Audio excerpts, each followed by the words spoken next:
સુરતની ઉત્તરાયણ પોલીસે દુષ્કર્મના ગુનામાં એક આરોપીને ઝડપી પાડ્યો છે. સગીરાને લગ્નની લાલચ આપી દુષ્કર્મ આચર્યું હતું. સુરતના ઉત્તરાયણમાં સગીરા પર રત્ન કલાકાર દ્વારા દુષ્કર્મ આચરવામાં આવ્યું હોવાની ઘટના સામે આવી છે.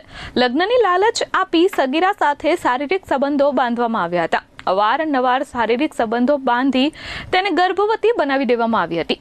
આ મામલે સગીરાના પરિવારજનોએ પોલીસ ફરિયાદ નોંધાવતા પોલીસે લસકાણાના કાર્તિક સભાડિયાની ધરપકડ કરી છે.